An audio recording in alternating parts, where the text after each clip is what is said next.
leads, real estate leads were just a mishmash, and they were old stuff and not valid, and you were wasting your money. So he started his own, and he's going to explain to us what he looks for. His name is Stephen Neville.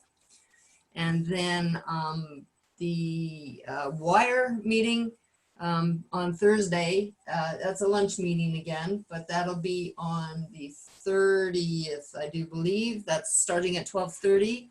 And Audria is bringing in one of our members, Ella Corbett, who is a investor. I believe she's primarily rehabbing, but she's coming in to speak to us about how to on a budget. And of course, as we know in rehabbing, it's all about the budget. So you want to join in for Wire on Thursday the 30th, and that'll be at 12:30 start. So that's what we've got for the rest of July, which is like half gone. And what? I know. It's just time is flying here. It is flying in COVID. So, and remember, since we aren't able to network in person, which we dearly miss, we do have a lot of network going on our Facebook page, which is Triangle Real Estate Investors Association networking page on Facebook. Please follow along. We also have our regular Triangle Real Estate Investors Association Facebook page, which you can also follow for announcements and such. And also, if you are a new member, old member, any member, feel free to make a member spotlight video like you saw with Melvin here at the beginning. This lets other members get to know you. You can say what you're looking for. You can look for partners. It gets you out there. It gets you known. So now that you've joined TREIA, take advantage of your membership and use all these opportunities. You know, find people to do deals with. It's another substitute for networking, and we usually play a couple of those, but for some reason I couldn't get either of the other two to play tonight, so you just got Melvin. Jackie, any announcements you have? Nope, just a reminder, we've heard both Kathy and Leslie say the week at a glance email. Guys, we try really hard not to overwhelm you with emails. So that is a very important email. When it comes out, that will tell you everything that's happening the following week. Go ahead and register when you get it for a meeting that you want to attend. I do get comments or questions from people that are expecting a second or a third email, and we really try. Sometimes I'll do it, but we try not to. So pay attention to the week at a glance. If you are not getting the emails, then send me an email, TREIApublicity@gmail.com, and we'll troubleshoot and see what's going on. And I'll put that email in the chat for y'all. And if you want to do a member spotlight video, or if you have any suggestions for us or requests for classes or speakers or anything at all, send it to TREIAprojects@gmail.com. So without further ado, we'll turn it over to your subgroup leader. We have a speaker tonight named Karen. So tonight I'm calling her Karen. So Karen, take it away. Oh, you're muted, Karen. Karen. I unmuted her. You can't unmute her. She has to unmute herself. Karen, you're still muted. Got it. There you go. Nope, you're muted again. There? Okay, good. You're good now. Okay. Good evening, everybody. Welcome, welcome, and hope you're all enjoying phase 2 of lockdown for another 3 weeks. And we've got 3 amazing speakers tonight, and the topic tonight is obviously marketing. And one of the things that we all need to do as investors is obviously to be able to find leads, market them, network, but social media is very big, ads, web pages, etc. And we all need a little bit of help in that regard. So we have Lisa Jeffries.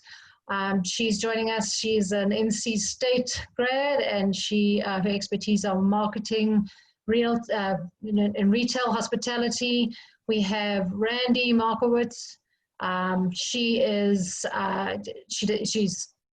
is branding with her clients. She does photography as well for headshots and construction shots and branding. And then we have other Karen Teed, I hope I pronounced that correctly. She is going to give us the rules of social media, what not to do, what to do, how to get yourself into trouble and not get yourself into trouble with social media. So they are going to speak to you, and then afterwards, if you've got any questions, type them in, and Kathy can read, because if we put too many people unmuted, it turns into a circus. So let's take it away. I think we believe we're starting with Anissa. I'm ready.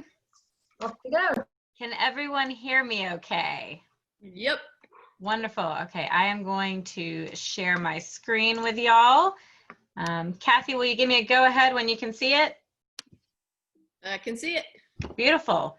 Well, I'm so thrilled to hear so many good tips from your board in terms of buying quality leads, not emailing too frequently, because this is some of the things we're going to talk about today. So it seems like y'all already have a great primer just in your daily practices, and that's going to make things easier for me. So thanks so much for being on it. I know that we are going to dive deep into marketing and branding and social media. So I thought I would start with a 30,000 foot view of how to capture these leads in between offline and hybrid and digital strategies. And to make things easy to digest in our short time together tonight, I'm just going to share 5 power tips with y'all. If anyone would like a copy of this after, I'm going to upload it to my social media and to our LinkedIn for everyone to check out. So please. We also record this and it'll be on our website. Perfect. Awesome. Well, everyone should have plenty of access then. Wonderful. So let's jump right into it.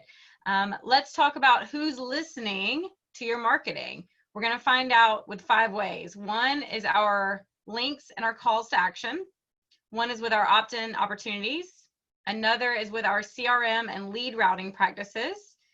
The next to last is our funnels and our drip marketing, and also managing churn and list hygiene. So in real estate and in sales, you've probably all heard the acronym ABC, always be closing. This counts just as much in your marketing practices as well.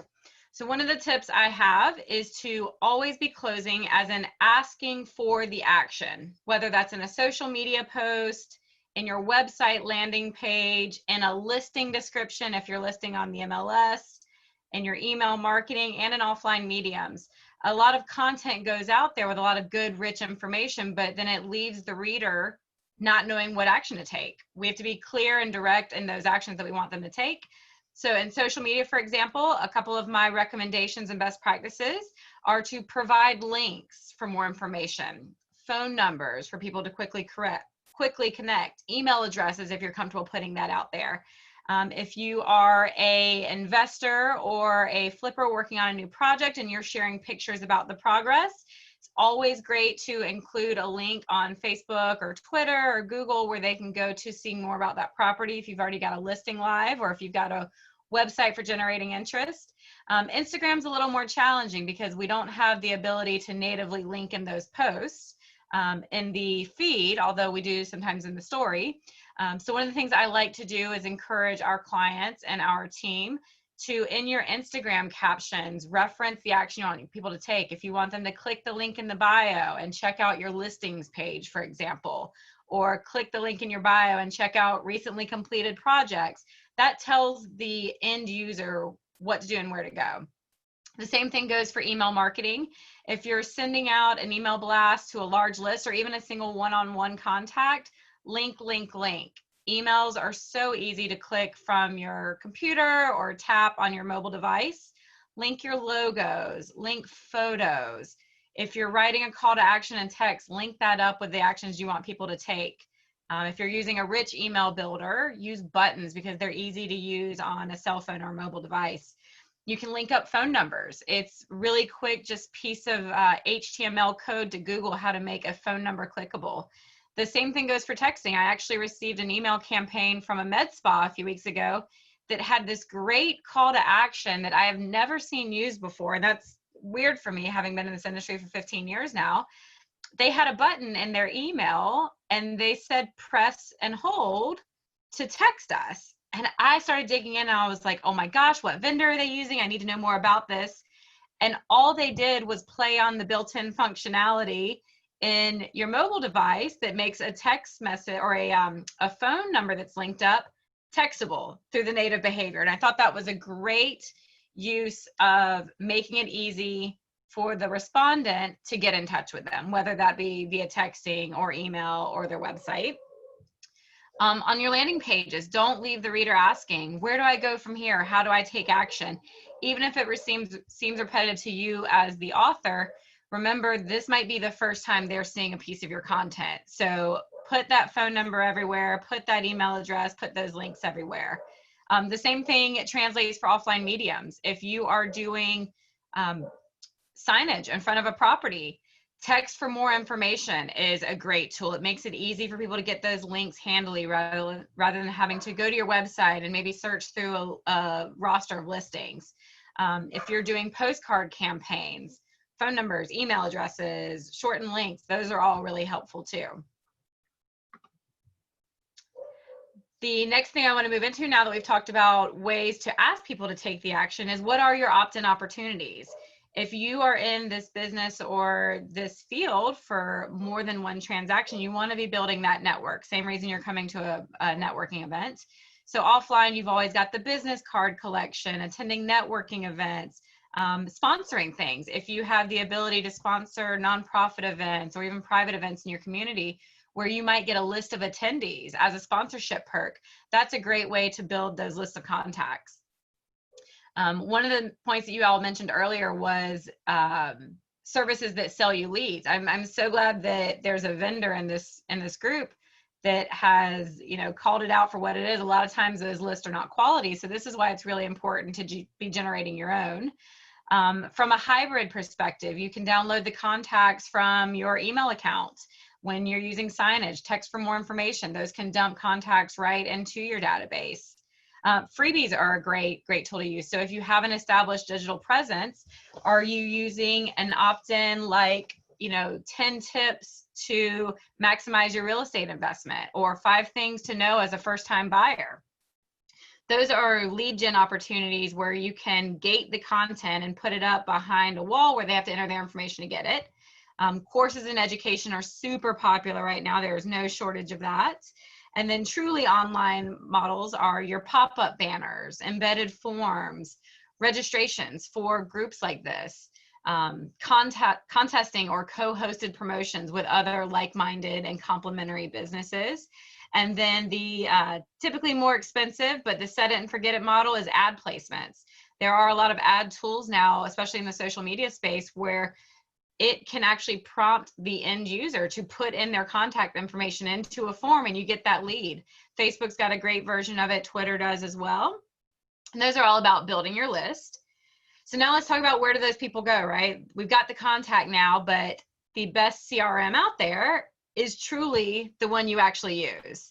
There are hundreds in this space. When I was doing my master's a few years ago, one of the topical papers I wrote about was how 20 years ago, CRMs were enterprise software that costed tens of thousands of dollars per user to get a seat license, and now they're freemium models. HubSpot gives theirs away for free for up to 2,000 contacts that you message a month. There's a ton for real estate. It doesn't matter necessarily which one is the best. What matters is if you're going to use it. So getting those contacts into your CRM and then having a plan for how you're going to continue to engage with them. There needs to be a thoughtful. Hey, Lisa? Yes, ma'am. Oh, I'm sorry, I didn't mean to interrupt, but I'm not sure everybody knows what CRM is. Thank you. That's a perfect opportunity for me to clarify. CRM can be a few different things depending on your industry. It can be a customer relationship management tool. It can be a client relationship management tool.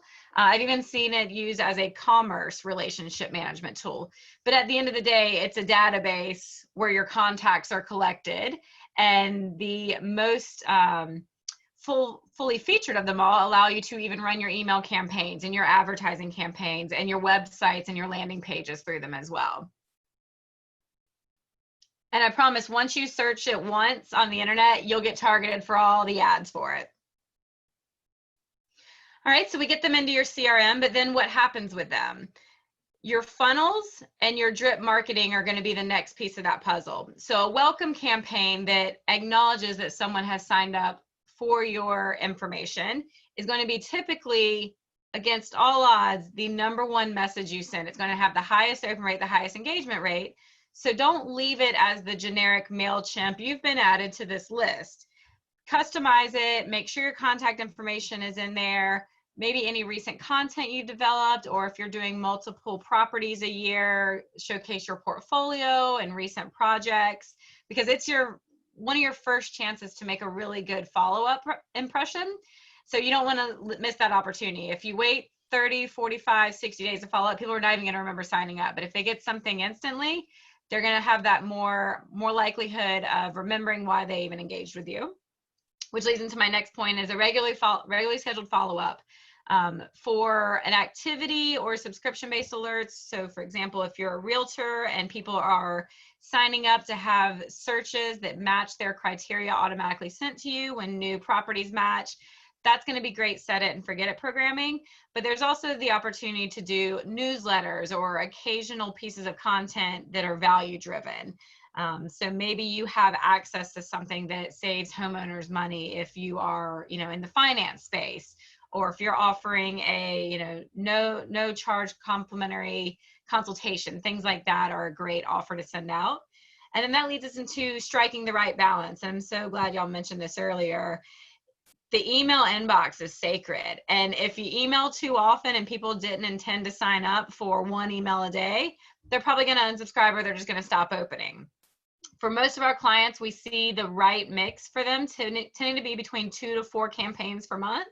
So that can be a beginning of the month and then a mid-month, or something like a reminder before the end, and something maybe as occasional or as frequent as a weekly campaign. So now we've talked about developing this audience and messaging with them, but how do we make sure that that list that we're building remains a quality one? And there's 3 steps, in my opinion, to that. The first is to validate and audit your list, because typos happen. One of the things that we get in a habit for doing for our clients is searching GAMIL in their subscriber list. And that's people who meant to type Gmail and it came out in a typo, and they've never received our content to begin with. It's also really frequent with Yahoo. .com actually gets misspelled as .con a lot. There are tools that you can use depending on your email marketing provider or your email list provider to actually validate in real time when someone is putting that email address in, if it's valid. But those are typically very expensive and not something that small to independent businesses are going to be able to do. That's typically going to be your enterprise, your national global e-commerce brands, things like that. But if you're part of a national brand, that might be something that's already in place for you. Activating and re-engaging your audience. So open rates are a vanity metric, but they do matter, because the quality of your email campaigns is going to help your inbox deliverability. So if people get on your list and then they only open a couple of emails and they trail off and never open anything again, those diminishing open rates are going to, unfortunately have a negative impact on your sender reputation over time. So one of the things that we look at is if a list has become a little stagnant, if they're seeing the same consistent open rates, we will target a segment of the list that hasn't opened an email in 6 months or a year or whatever makes sense for the nature of your business, and send them a series of emails with very captivating subject lines. And literally the subject can be, breaking up is hard to do, or this is the last email you'll ever receive from us, because the point is to get them to open. The subject line is what determines if someone's opening an email from you.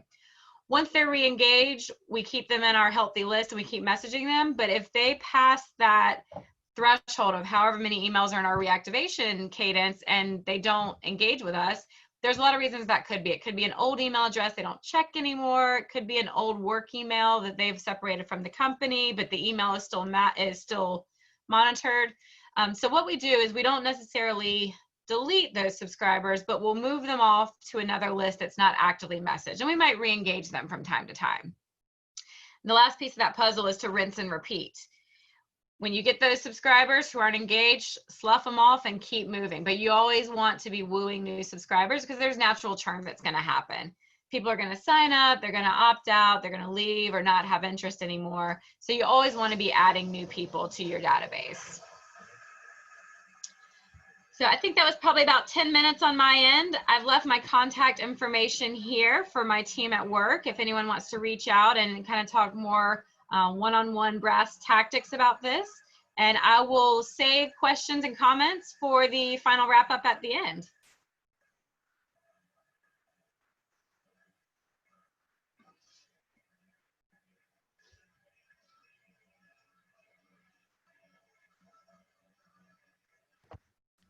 Okay, thank you, Lisa. That was great. And anyone that has questions, you can either, I think, save them all to the end, and then we'll put everything through after that. So without further ado, Randy, are you ready for us? Yes, I am. Off you go. Okay, hold on. Let's do it.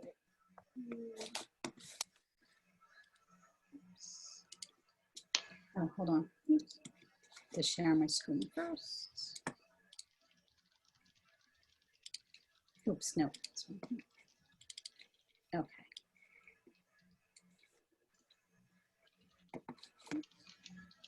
Can you see my screen?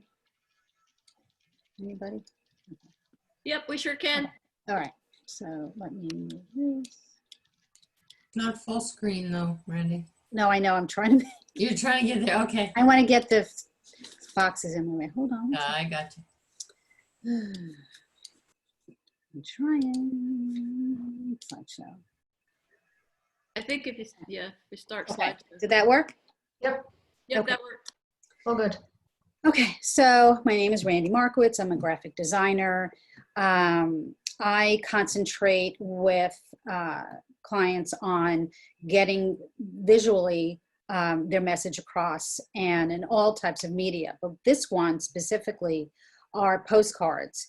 And what's interesting about these yellow postcards is that there is a huge amount of interaction, believe it or not, that they look like they're handwritten, and they wind up getting a lot of interaction because it doesn't scream marketing. There are people who are not tech savvy, who are not on Instagram or Facebook, and would be curious if they got a postcard like this because, you know, they're not on social media. They don't really know how to text. They might pick up the phone and say, I'm ready, or they might just hold it for when they're ready and contact you that way. And sometimes people will call that number, and you can always, if they hang up, call them back and say you missed their call. So these type of postcards just stand out from the regular realty cards, because I've done a lot of those, and those are amazing, you know, just listed, just sold, but these are specifically targeted to people on distressed properties that are maybe delinquent, short sales, different things that they would be more apt to call you and just say, well, tell me what you want to do. And then there are other type of cards that, you know, I look at them, I'm like, well, that's not real. But there are a lot of people who are like, it looks official, and you don't want to trick them, but you have a number that you call, that they call in, you don't answer it.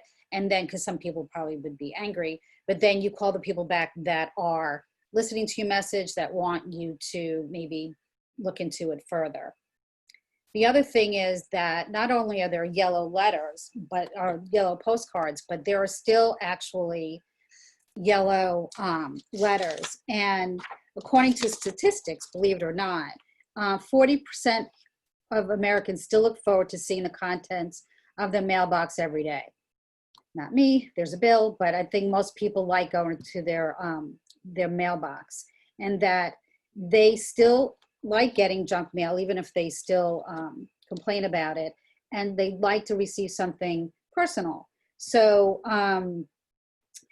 it's still something where I think that people are, especially now with COVID and all of that, people are home more. They are more apt to get their mail.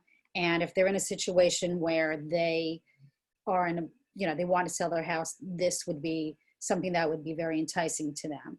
I also saw that there's all different kinds of things that people are drawn to, whether it's the yellow one or a patriotic one where they think it's handwritten for them.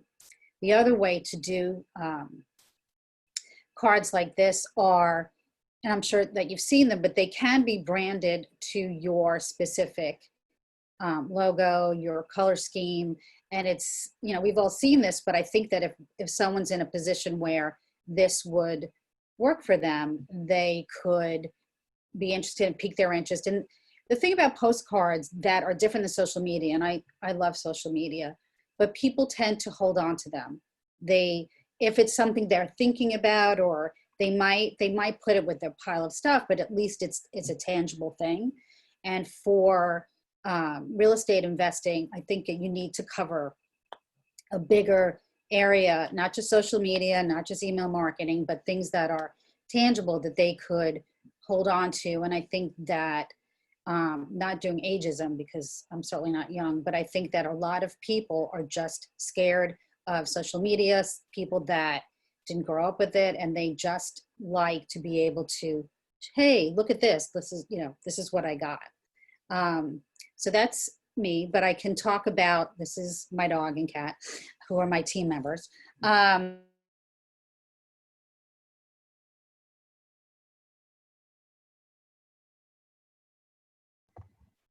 Randy? I think we lost her. Yeah, we lost her. Where'd she go? Well, it looked like she was at the end. She shows that she's still in the meeting. Randy, can you hear us?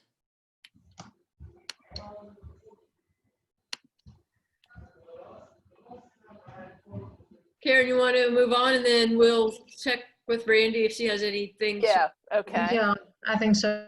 If she comes back and she wants to finish up. So in the meantime, we can move on over to Karen, other Karen. And Okay. there we go. Karen, you ready for us? I am ready. Yes. PowerPoint slideshow. Here we go. Share. I have two buttons. Okay. So I'm Karen Teedy. I do business with Red Tuxedo, as Red Tuxedo.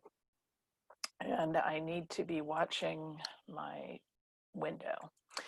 And I'm going to talk a little bit more about specific social media, but a little bit behind the scenes. So the first thing, I teach the social media management program. I'm one of the teachers at NC State. We are currently on week 8. It's a 12-week program, 36 hours of training, and we're starting again in September. And this is the first time we've been fully virtual, so we've been able to teach people outside of North Carolina. We were based out of McKimmon, and now we're based out of Zoom. We teach awareness. One of the things we teach is awareness of what do you own. People tend to come into class, they've got social media all over the place, and they're not really aware of what they have. People like you, real estate investors, understand ownership in the real world in your sleep. You've been doing this. That's what real estate is, ownership of property. What you tend not to be as aware of is that ownership of internet property is very different. You don't own anything, you lease it all. And if you quit paying those lease payments on your URL or your hosting or your domain name or any of that, boom, your stuff goes away, or at least you can't get to it. And if somebody else is fast, there are distressed sales for URLs, and somebody will snatch that sucker right out of your website. Social media is even worse. You don't even pay for it. You don't pay for your Facebook account. So Facebook can change its terms without consulting you, and they do frequently.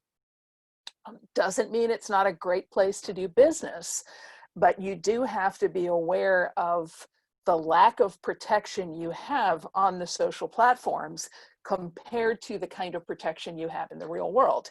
You know, somebody busts a window in your store, you can call the police, you can get protection, you've got an insurance company that's going to help make you right. Somebody steals your Facebook account, you can't go running down to the police station and say, hey, they took my Facebook. The police officer is going to look at you cross-eyed and go, yeah, lady, what's your problem? And it's possible that Facebook won't help you very much either. So when you are launching a social media campaign, it's critical that you understand who owns what, who's paying for what kind of protection do you have. We recommend some kind of record keeping so that you know, A, what accounts you have, and B, who can get to those accounts. It's critical you have at least 2 logins for every account. Certainly with your primary social, okay, I don't mean that exact because you don't have 2 logins on Instagram. For an active Facebook business page, you can have 2 admins. If one of you becomes disabled or has something happen to your Facebook account so you get kicked out, the other person can still operate the account. The same is true for a website. I just was working on a fairly important charity website today, and I discovered they only had 1 login. So if they lose that, they're going to lose the website. There's no other way into that website.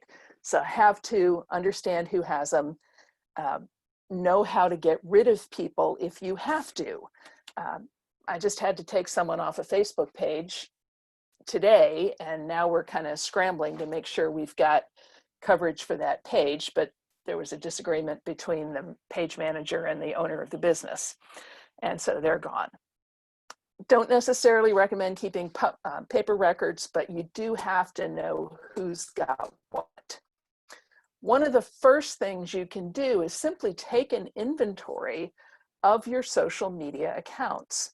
Look around. What do you have? Do you have Facebook?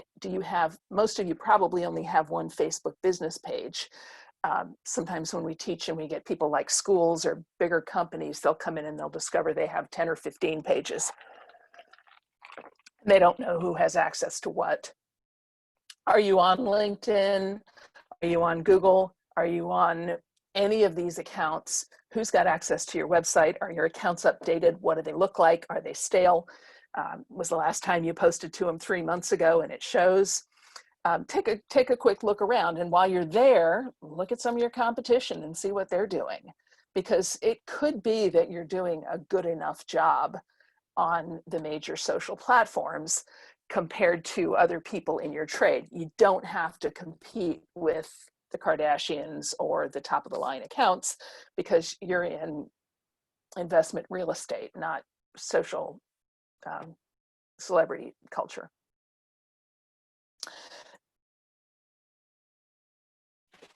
In all of the marketing, it matters that you are aware of who your customers are. And I use these 2 slides here, this one and the next, because we have people who come in and they say things like, well, everybody needs a haircut, so everybody's got hair and everybody's my client. And I offer to them 2 groups of people. We have the one right here and the one right here. And those people are within 10 miles of each other. That is Shikori Hills. In this picture, it's Shikori Hills out in Chatham County.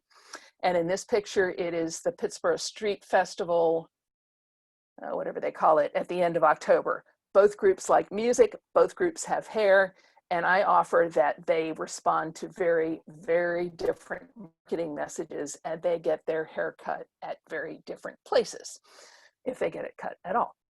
So in your marketing, in your social media accounts, we encourage you to design your accounts to attract the clients you want, because that's really what you're doing in your social media. You're putting out content in Facebook, in Instagram, in any of the platforms, in your email that you want your clients to engage with.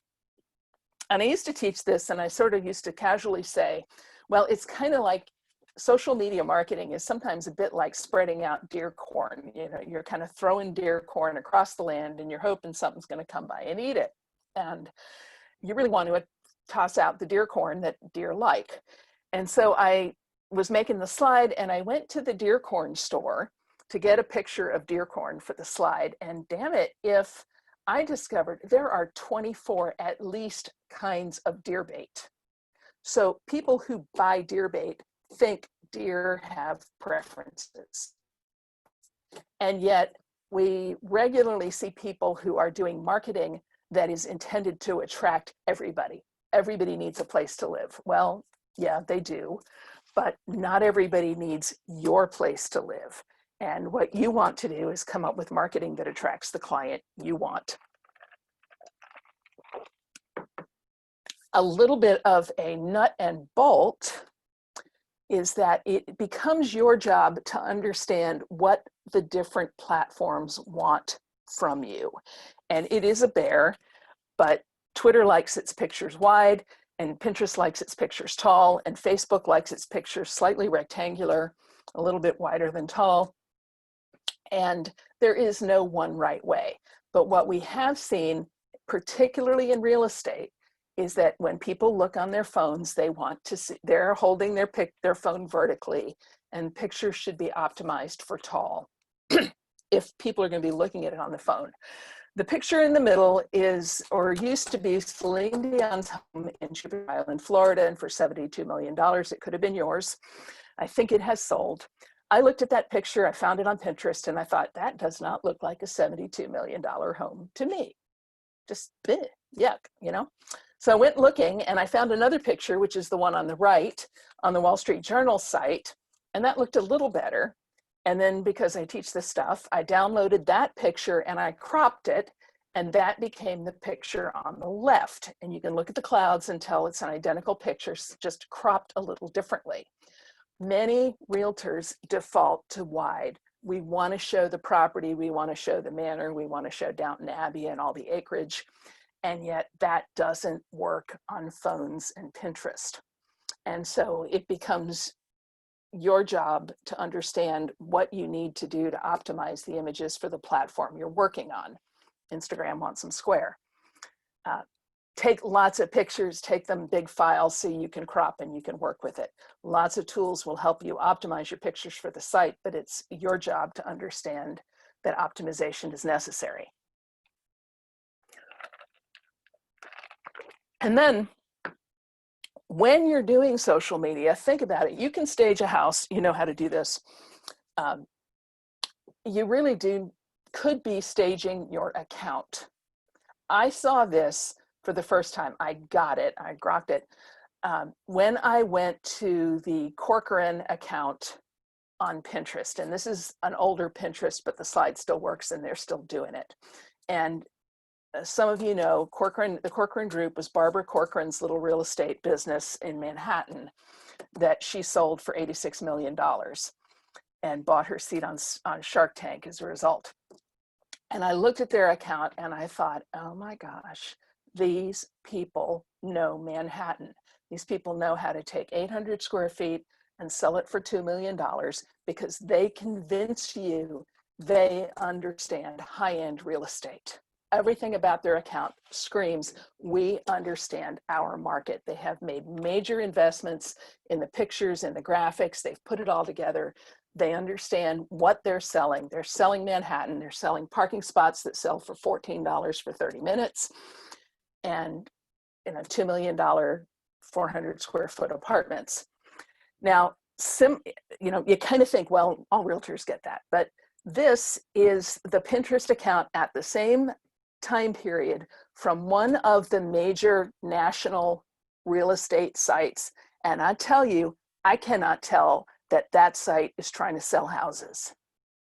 I see nothing in that site's first view except for one little for sale sign. And it really does, to me, look like just about anybody's Pinterest account, not a nationwide, I'm not going to shame them, but it is one of the nationwide real estate accounts. And that's the best they can do to say, we sell houses. A few more details here. Facebook is a powerful marketing message, a marketing medium. A little bit of money goes a long way. The light orange at the bottom is what you get for free. The darker orange was a $100 a month boosting budget. When I did some retail work and I would send the posts out for free and then I would boost them if they got a little bit of engagement, and we got a good return on our money. Look at your Facebook stats. We call this the whale. In most of the Raleigh marketing area, the time to post is dinner time. People get finished dinner and they go into Facebook. If you want the most bang for your buck in Facebook, post at dinner time. And this appears to hold for virtually every target market except mothers of school-age children who get on Facebook when they are in the carpool line. Oh, except we don't do that anymore. And nurses coming off shift. So if for any reason your target market is specifically shift work nurses in a major hospital, then target your content to drop in Facebook as they come off shift. And the people who have done that successfully are trying to hire hospital nurses. I don't know that real estate would necessarily be targeting nurses, but everybody else has the same shape of whale, and it's dinner time. Drop your post at dinner time and you get the biggest bang for your buck. Again, Facebook marketing, now they tightened up. There was unfortunately a lot of people abused the heck out of Facebook marketing to market racially segregated, to send out racially segregated marketing. So now if your post looks anything like it has real estate attached, you have to swear that you are not targeting or redlining or doing anything. They've put in very tighter standards. But I still think you can get pretty good value for not much money. Facebook lets you shift on a $5 decision. I mean, you can buy a $5 ad and run it for a day and stop. And that you can't do. I love the postcards, man. I've got real estate postcards in my Swift file because if I ever decide to sell my house in a hurry, I'm not, boom, I've got them. But you can't buy a ton of them for $5. If you want to play, I recommend playing with money you could afford to burn, experiment, learn, but if you're looking at an ad budget in Facebook that would make you cry if you lost it, start smaller because you can learn for $5.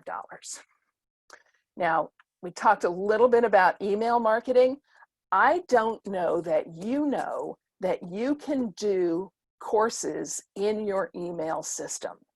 And virtually every email provider, all of the big ones, have autoresponders that let you write a series of targeted emails that go out to people on a regular basis when they do some trigger thing, like sign up for your list or come to a showing or whatever it is that people do that get them into your funnel.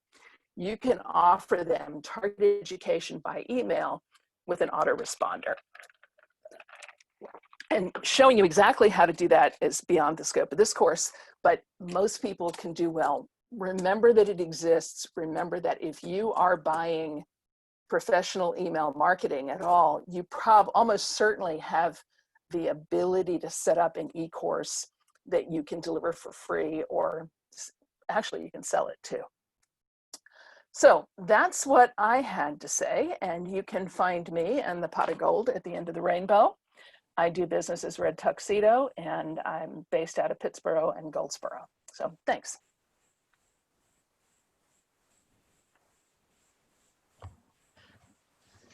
Thanks, Karen. That was fabulous. Randy, I know you got cut off at the end because you went on freeze frame. Is there anything else you wanted to add? Spectrum hates me and it's most people and just decides to. No, that was it. Just the hashtags, because we added that on after, and I'm very glad Spectrum waited until I was almost done speaking to cut me off. So I'm good. Perfect. Okay. Are there any questions? I know that there was one that was posted. Lisa, you said you would answer at the end. And if anyone else wants to put forward any questions to the girls. Do you want to start, Lisa, with the question that you were posed? Absolutely. So one of the guests privately messaged me and said, do you think QR codes are a valuable tool in regards to outside signage and things like that? And if you had asked me this question a year ago, I would have had a completely different answer. So QR codes were developed probably 10 years ago now, maybe 8, 5, somewhere along the way. But in the first couple of years, when people knew what they were and had seen them but didn't really know how to use them, there was a study done in San Francisco, so Tech Home, where the majority of people who were approached in San Francisco were shown a QR code and they knew what it was, but they could not figure out how to use it. And so they kind of declined in use because it just wasn't ubiquitous in our culture yet.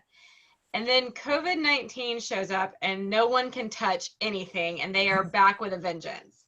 We probably went as a digital agency 3 or 4 years without making a new QR code, and I've made 30 in the last 30 days. We are using them everything for restaurant clients who want to offer menus that people can view right on their phone without having to print menus and throw them away. They are great in hotels for wayfinding. They're great at when we get back into doing events for having people connect with apps that are part of event, or weddings and things like that for sharing. But they're also great, and they've always been great for signage. And the thing I love about it is that a QR code is nothing more than a shortcut to where you're taking people. So very much like I mentioned, having calls to action, tell people what you want them to do. The call to action is simply scan QR code for fill in the blank. And if people have a mobile device with a camera that can read a QR code, which is most if you've purchased a phone within the last couple of years, you simply hover the device over the QR code, and a pop-up window asks if you want to visit fill in the blank URL. It can really be fantastic for real estate signage. The caveat to that is it's probably not going to be something that someone can just drive by and capture. They're going to need to be able to park and get out and get close enough that their phone can render it. So I wouldn't do it on like a billboard, for example. But certainly you could do it on postcards. Since Randy shared some great ones for that, that would be great. Maybe if you are doing some sort of mailing that might reach a more tech savvy area, or younger buyers who are more familiar with it. It's still going to be a technology that skews probably more, at least, basic level of technology users. But really, I'm so glad you asked, because a year ago I would have said, nah, don't even bother with it. And now I'm like, yep, they're back in a big way. And hopefully it's one of those things that will stick as a result of this, just like online ordering from your favorite restaurant is now the norm. I think that's something that's going to be here to stay. And I think QR codes are going to give us a good way that we can get people quickly to the destination we're sending them to, and track the ROI on that. Depending on what service you use, there's a ton out there, and I'm happy to, I'll add a link to my presentation about that. You can get performance metrics. We have been doing them for our clients with our client's logo in the center of the QR code. So they still get to reinforce their brand, which is really cool. So I think it was Stephen who asked that question. Thank you. Thank you very much for asking that. That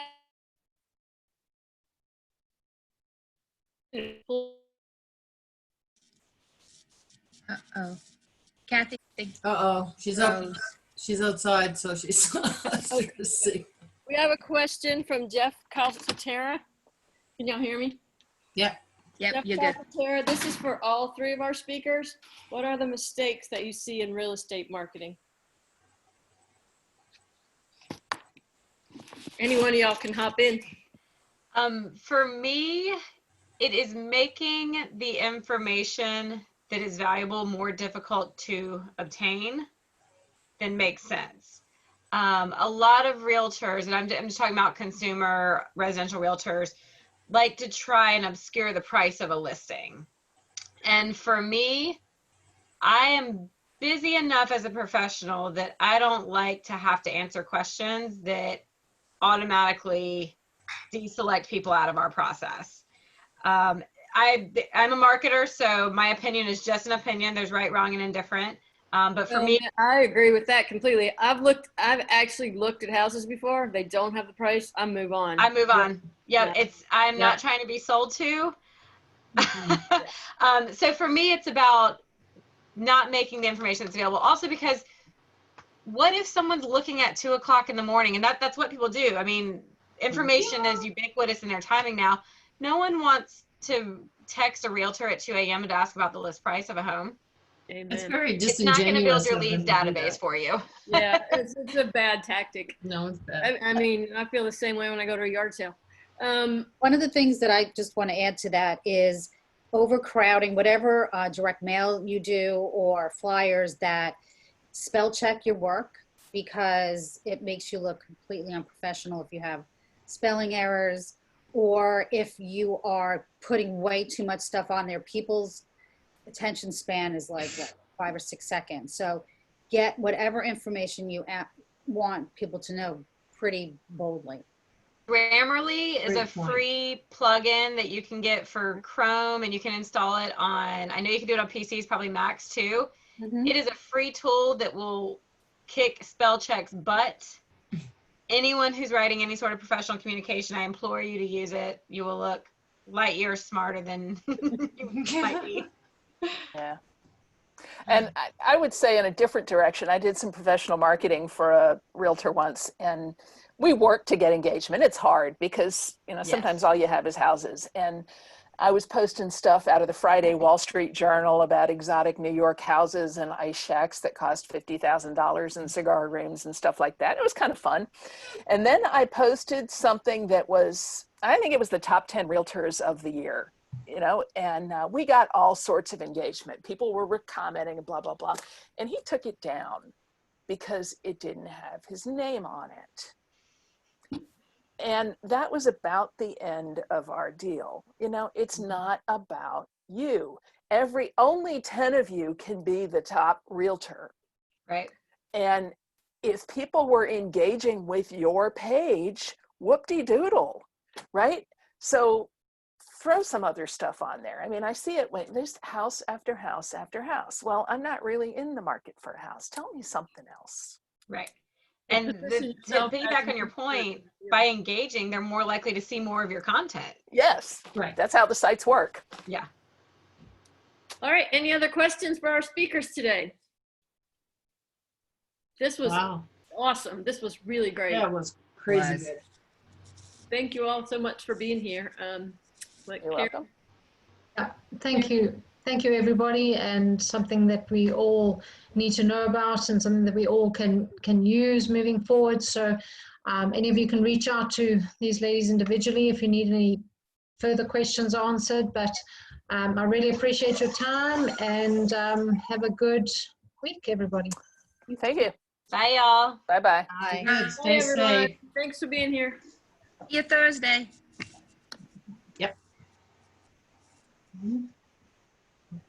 They want me to just do a little, just hang on, I've got to just see if they need.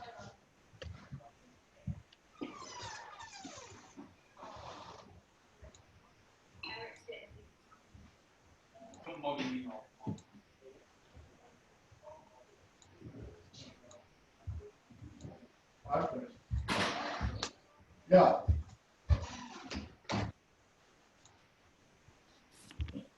You're all good. There we go. Got rid of the flotsam and jetsam. Karen, They don't want to leave. that was wonderful. I got to remove